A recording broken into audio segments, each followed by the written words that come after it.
Сайн байцгаана уу? Хэрлэн 1-р сургуулийн 10-ын А ангийн сурагч Ган Төмөр огтой хонгор зул миний би бүс орон нутгийн хөгжилд миний санал, шийдэл, сэдв тэлсээгээ танилцуулахад бэлэн болоод байна.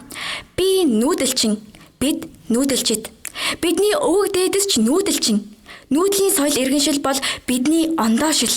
Төв Азийн цээжинд орших нүүдэлч нь бид.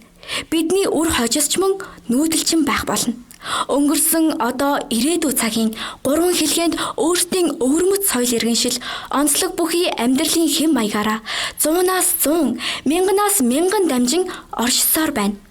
Бидний өвөг дээдэс эрт үеэс л эхлэн улс орныг хөгжүүлэх, удирдах талаар зэрэг улс төрийн бодлогоо бүсчилж тодорхойлж ирсэн мэт санагддаг. Одоогоос 2200 гаруй жилийн өмнө модун шанью хүннүү гүрнийг байгуулж улсаа зүүн баруун, төв гэсэн гаруудад хувааж зэрэг улс төрийн зохион байгуулалтад оруулж байсан. Энэ нь өнөөгийн бидний яриад буй бүсчилсэн хөгжлийн бодлого юм. Монгол улсын их хурлын 2024 оны 64-р тогтоолоор Монгол улсын бүсчилсэн хөгжлийн үзэл баримтлалыг баталж, Монгол улсыг Хангайн, Баруун, Хойд, Төвийн, Зүүн, Говийн, Улаанбаатарын гэсэн нийт 7 бүс 91 орон нутгийн хөгжлийн төвтэй байхаар тусгасан байдаг.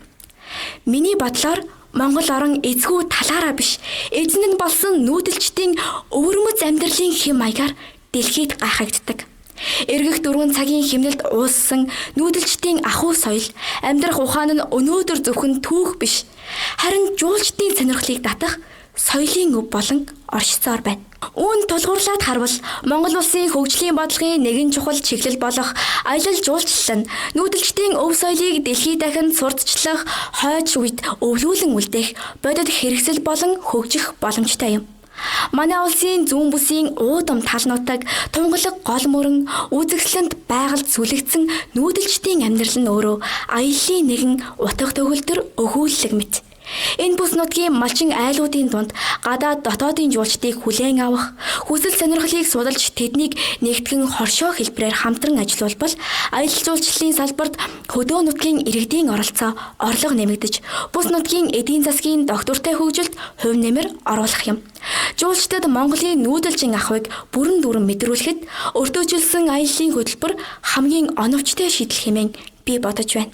Энэхүү хөтөлбөр нь үндсэн 4 өртөөнөөс бүрдэх бөгөөд өртөө бүр нүүдэлчдийн соёл ахуй, урлаг, түүх уламжлалыг тусгасан өвөрмөц орчинг бүрдүүлэх юм.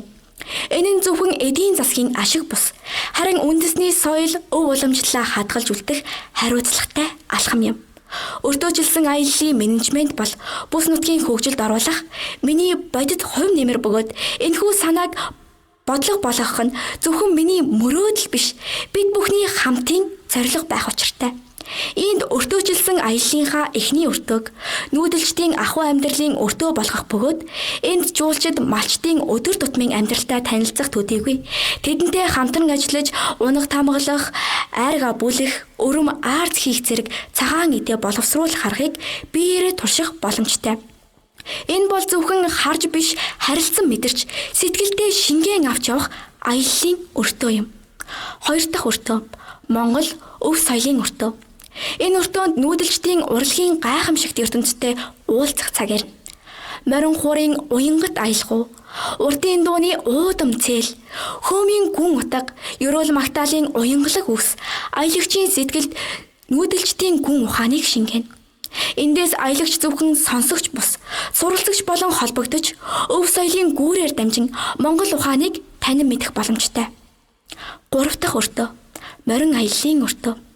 Нүүдэлчдийн үнэнч анд нөхөр хэмээх морь бол Монголын бахархал. Энэ өртөөнд жуулчид унганы туйраанаас эхлээд түүхийн дуу ихшиглэх нутгаар морьтой аялж байгальтай нэгэн хэмнэлд амьсгалан түүхийн дурсал газруудтай танилцах болно. Энэ бол зөвхөн байгальтай биш, түүхтэй уулзах аялал.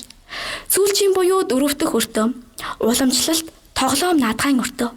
Шагаан харвай, сурын цэц, уралдааны хурд гэд наадамтай нүүдэлчдийн тоглоом бол зөвхөн наадам биш, харин соёлын өв, хүмүүжлийн сургууль байсаар ирсэн.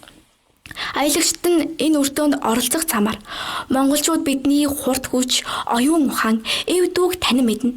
Ийхүү Монголын зүүн бүсэд хэрэгжих нүүдэлчдийн түүхэн аялал жуулчлалын менежмент нь зөвхөн бизнесийн санаа бус, харин соёлын дархлааг хамгаалж дэлхийд түгээх үн цэнтэй хөдөлгөөн юм. Нүүдэлчдийн ахуй нь бидний үнэт төв, харин үүнийг жуулчлалын хүрээнд дэлгэрүүлэх нь бидний хариуцлага билээ.